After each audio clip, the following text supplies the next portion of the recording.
ಪದ್ಮಜೀತ್ ನಾಡಗೌಡ ಅವರು ರಬಕವಿ ಬನಹಟ್ಟಿ ನಗರವನ್ನು ಪ್ರತ್ಯೇಕ ಜಿಲ್ಲೆಯನ್ನಾಗಿ ಮಾಡಬೇಕೆಂದು ಸತತವಾಗಿ ಹೋರಾಟ ಮಾಡುತ್ತಿರುವ ಪ್ರಮುಖ ನಾಯಕರಲ್ಲಿ ಒಬ್ಬರು. ಈ ಬೇಡಿಕೆಯ ಹಿಂದಿನ ಪ್ರಮುಖ ಅಂಶಗಳು ಇಲ್ಲಿವೆ. ಜಿಲ್ಲಾ ಬೇಡಿಕೆಯ ಪ್ರಮುಖ ಕಾರಣಗಳು: ಆಡಳಿತಾತ್ಮಕ ಅನುಕೂಲ. ಪ್ರಸ್ತುತ ರಬಕವಿ ಬನಹಟ್ಟಿ ತಾಲೂಕು ಬಾಗಲಕೋಟೆ ಜಿಲ್ಲೆಯಲ್ಲಿದೆ. ಜಿಲ್ಲಾ ಕೇಂದ್ರಕ್ಕೆ ಹೋಗಲು ಸಾರ್ವಜನಿಕರು ಬಹಳ ದೂರ ಪ್ರಯಾಣ ಮಾಡಬೇಕಿದೆ. ಪ್ರತ್ಯೇಕ ಜಿಲ್ಲೆಯಾದರೆ ಆಡಳಿತ ಜನರಿಗೆ ಹತ್ತಿರವಾಗುತ್ತದೆ ಎಂಬುದು ಇವರ ವಾದ. ಕೈಗಾರಿಕಾ ಅಭಿವೃದ್ಧಿ. ಈ ಭಾಗವು ನೇಕಾರಿಕೆಗೆ, ಟೆಕ್ಸ್ಟೈಲ್ ಇಂಡಸ್ಟ್ರಿ ಹೆಸರುವಾಸಿಯಾಗಿದೆ. ರಬಕವಿ ಬನಹಟ್ಟಿ ಪ್ರತ್ಯೇಕ ಜಿಲ್ಲೆಯಾದರೆ ಈ ಭಾಗದ ನೇಕಾರರಿಗೆ ಮತ್ತು ಉದ್ದಿಮೆಗಳಿಗೆ ಹೆಚ್ಚಿನ ಅನುದಾನ ಹಾಗೂ ಸೌಲಭ್ಯಗಳು ಸಿಗುತ್ತವೆ ಎಂಬ ನಿರೀಕ್ಷೆಯಿದೆ. ಮೂಲಸೌಕರ್ಯ ಅಭಿವೃದ್ಧಿ. ಜಿಲ್ಲಾ ಕೇಂದ್ರವಾದರೆ ಮೆಡಿಕಲ್ ಕಾಲೇಜು, ಜಿಲ್ಲಾ ಆಸ್ಪತ್ರೆ ಮತ್ತು ಸುಸಜ್ಜಿತ ಕಚೇರಿಗಳು ಸ್ಥಾಪನೆಯಾಗಿ ನಗರದ ಚಿತ್ರಣವೇ ಬದಲಾಗುತ್ತದೆ ಎಂಬುದು ಹೋರಾಟಗಾರರ ಆಶಯ.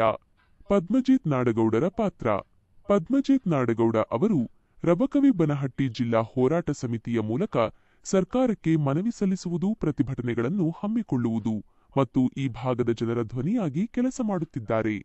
ಜಮಖಂಡಿ ಮತ್ತು ರಬಕವಿ ಬನಹಟ್ಟಿ ಸುತ್ತಮುತ್ತಲಿನ ಭಾಗಗಳನ್ನು ಒಳಗೊಂಡ ಹೊಸ ಜಿಲ್ಲೆಗಾಗಿ ಅವರು ಒತ್ತಾಯಿಸುತ್ತಿದ್ದಾರೆ.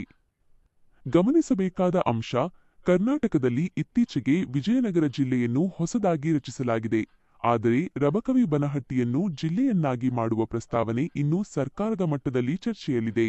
ಈ ಹೋರಾಟದ ಇತ್ತೀಚಿನ ಬೆಳವಣಿಗೆಗಳ ಬಗ್ಗೆ ಅಥವಾ ಸರ್ಕಾರದ ಪ್ರತಿಕ್ರಿಯೆಯ ಬಗ್ಗೆ ನಾನು ಹೆಚ್ಚಿನ ಮಾಹಿತಿ ಹುಡುಕಿಕೊಡಲೇ?